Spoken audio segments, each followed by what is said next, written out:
간호학과 나오면 취업 잘 된대. 면허만 따면 평생 직장이라던데? 여러분, 이런 말 한 번쯤 들어보셨나요? 저도 그래서 10년 전에 간호학과에 입학해서 지금도 임상에서 일하고 있습니다. 하지만 지금은 전혀 다른 이야기예요. 저는 간호사로 일하는 게 너무 좋지만 다시 간호학과에 가겠냐고 물어보면 글쎄요, 한참을 고민할 것 같아요. 간호사를 꿈꾸면서 간호학과를 고민하는 분들에게 도움이 될 만한 이야기를 솔직하게 말해볼게요. 이 영상 끝까지 보시면 여러분의 선택이 훨씬 명확해질 수 있습니다.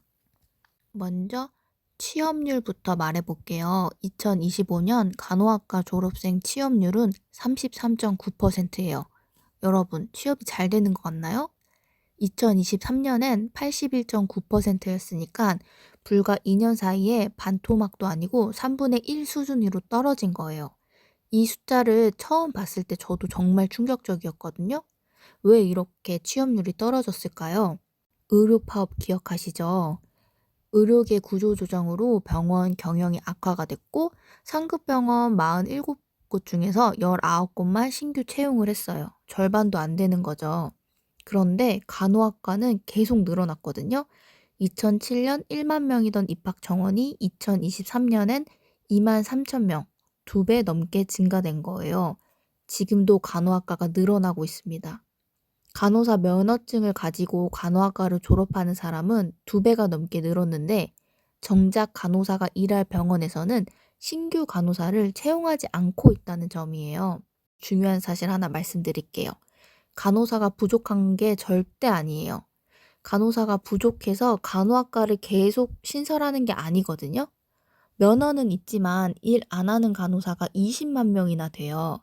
면허는 있는데 병원에서 일하지 않는 간호사가 이렇게 많다는 건 그만큼 이직률도 높고 병원을 떠나는 간호사도 계속 많다는 거예요.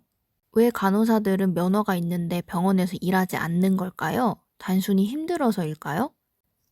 지금 간호학과를 선택한다면 졸업 후 첫 취업이 예전처럼 쉽지 않을 수 있다는 걸 알아두셔야 돼요. 하지만 여기서 포기하라는 게 아니에요. 오히려 더 철저히 준비하면 기회는 분명히 있을 겁니다. 간호학과에서는 정말 다양한 걸 배워요. 성인, 노인, 아동, 모성, 정신간호학은 물론이고 해부학, 병리학, 양리학, 미생물학까지 의학의 기초부터 심화까지 전부 다 공부를 해요. 졸업 후 진료도 다양해요. 병원만 있는 게 아니에요. 제약회사, 보험사, 공공기관, 산업간호사, 보건교사, 연구원, 디지털 헬스케어 기업까지. 하지만 문제는 대부분 임상 경력 최소 1년 이상을 요구한다는 거예요. 만약에 제약회사에 간다고 하면 의사들에게 제품을 설명해야 되는데 임상 경험이 없으면 신뢰를 받기 어렵고요. 임상시험 코디네이터로 간다고 해도 환자의 상태를 모니터링하고 부작용을 판단하려면 임상 경험이 필수죠. 그래서 병원 근무는 어쩌면 간호사로서 커리어를 이어갈 수 있는 필수 코스에 가까워요. 적어도 1년은 버티는 게 무조건 필요하죠.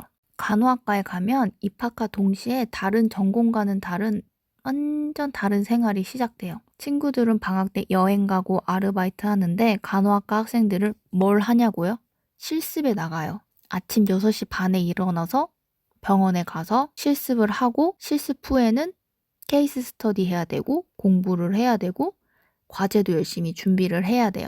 육체적으로도 힘들고 정신적으로도 힘들어요. 전공 과목도 공부를 해야 되는데 1000시간이라는 실습 시간도 채워야 하다 보니까 방학 시간까지 활용을 해서 실습을 나가야 되는 거예요. 저 같은 경우에도 학비를 벌어야 되는 입장이어서 방학 때는 무조건 알바를 했어야 되는데 알바를 못 했습니다. 다른 얘기지만 결국 1년 휴학을 해서 학비를 벌기도 했어요. 간호사는 연봉이 얼마나 될까요? 간호사는 보통 3교대로 근무를 하기 때문에 수당도 많이 받아서 초봉 기준으로는 3,500에서 4천만 원 정도 된다고 해요. 사회 초년생에 비해서 안정적인 느낌이 들고 1년차 때부터 이 정도 받는 직업은 흔치 않다고 생각을 하거든요. 그 이유가 문제거든요. 간호사는 수익을 창출할 수 있는 포지션이 아니기 때문에 연봉이 급격하게 오르거나 협상 여지가 불가능해요. 간호사는 간호수가 안에서 행위값을 받기 때문에 수익을 창출할 수 없습니다. 입원한 환자를 돌보는 거지 입원해야 할 환자를 데리고 오는 게 아니잖아요. 그래서 초봉은 높게 측정이 되어도 5년차, 10년차가 되고 난 이후에는 생각보다 급여가 오르지 않아요. 업무 강도나 책임감에 비하면 사실 많이 아쉽죠. 그래서 많은 간호사들이 다른 분야로 옮기게 되면 결국 새로운 역량이 필요해서 새롭게 공부를 해야 되고요. 그동안 일한다고 해도 그 연차가 다 인정되지도 않을 수 있어요. 연차가 쌓이면서 힘들다고 하는데 많은 분들이 간호 면허는 평생 가니까 평생 직장 아니냐고 묻거든요. 이건 반은 맞고 반은 틀린 것 같아요. 간호사 면허증은 유지가 돼요. 평생이요. 그게 장점이죠. 어디 가서든 간호사 면허증만 있으면 일할 수 있어요. 하지만 3교대를 오래 지속하기가 매우 어렵습니다. 야간 근무, 불규칙한 수면, 신체 리듬 붕괴, 감정 노동까지. 이런 게 1, 2년이 아니라 5년, 10년 지속이 되면 몸이 지칠 수밖에 없습니다. 그래서 이 시점부터 고민이 시작돼요. 하지만 어딜 가든 새롭게 배우고 준비를 해야 되는 건 맞잖아요. 미리미리 내가 가고 싶은 분야에 대해서 준비를 하면 간호사 면허는 정말 평생 먹고 살 수 있는 면허증 맞습니다. 간호사 일 너무 힘든 거 아니에요? 라고 생각할 수 있는데 진짜 힘들어요.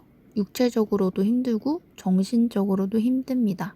그런데도 왜 간호사 일을 계속 할까요? 저는 10년이 지난 지금도 이 일을 잘 하고 있고 앞으로도 간호사 일을 계속 하고 싶은 사람 중에 하나예요. 왜냐하면 일을 하면서 배워가는 가치가 정말 많다고 생각을 합니다. 간호는 사람을 돌보는 일이에요. 인간이 가장 약한 순간에 함께 있는 일이에요. 환자분들이 가장 아프고 가장 무섭고 가장 외로울 때 그 곁에 있는 게 간호사라고 생각을 합니다. 그리고 간호사가 있어서 든든하고 당신 덕분에 힘이 난다. 말을 들을 수 있는 직업이 바로 간호사거든요. 제가 신규 시절에 있었던 일이에요. 말기암 환자분을 돌보고 있었는데 통증이 너무 심하셨거든요. 제가 드릴 수 있는 거는 진통제를 드리는 것 뿐이었는데 진통제를 드린다고 해도 금방 통증이 나아지진 않거든요. 그래서 계속 곁에서 손잡아 드리고 얘기를 들어드렸어요. 아무 말 없이 그냥 옆에 앉아 있었거든요. 그날 새벽에 제 손을 꼭 잡으시면서 많은 힘이 됐다고, 혼자가 아니라서 큰 힘이 되었다고 말씀을 해주시더라고요. 그런 순간에 간호사가 이런 일을 해야 되는구나 라는 거를 깨달았어요. 기계가 절대 대체할 수 없는 일이고 AI가 할 수 없는 일이잖아요. 사람만이 줄 수 있는 위로, 그 중심에는 간호사가 있는 것 같아요. 물론 매일이 그렇게 감동적인 건 아니거든요. 저도 화가 날 때가 있고 환자분들한테 욕도 먹은 적이 있고요. 대부분의 날은 그냥 바쁘고 힘들기도 해요. 환자분들한테 짜증도 나고 보호자분들 응대하는 게 힘들 때도 많아요. 하지만 가끔 이렇게 감동적인 순간들이 오면 그 순간들이 저를 계속 간호사로서 일할 수 있게 해주는 것 같아요. 그리고 한 가지 더 말씀드릴 수 있는 건 간호사로서 일하면서 얻는 성장이 정말 커요. 위기 상황에 빠르게 판단할 수 있는 능력, 여러 일을 동시에 처리할 수 있는 멀티태스킹 능력, 다양한 사람들과 소통하는 능력, 감정을 조절하는 능력까지 병원에서 배운 능력들이 인생 전체에서 쓰이는 들이잖아요. 간호사 출신 분들은 어딜 가든 일 잘한다는 소리를 듣는 것 같아요. 왜냐하면 그만큼 단련되어 있거든요. 누군가의 인생에서 가장 힘든 순간, 가장 필요한 순간에 곁에 있어줄 사람이라는 게 얼마나 대단한 직업인지 다시 한번 생각해 보게 되는 것 같아요. 간호는 그냥 일이 아니라 사람과 사람 사이의 돌봄을 실천하는 일이에요. 그 자체로 의미 있는 일이고 값진 직업이라고 저는 생각합니다. 지금 간호학과를 고민하는 여러분, 쉽지 않은 길이지만 그만큼 보람도 큰 길이라는 거 기억해 주세요. 이 영상을 통해 여러분의 진로 고민이 조금이나마 가벼워졌길 바랍니다.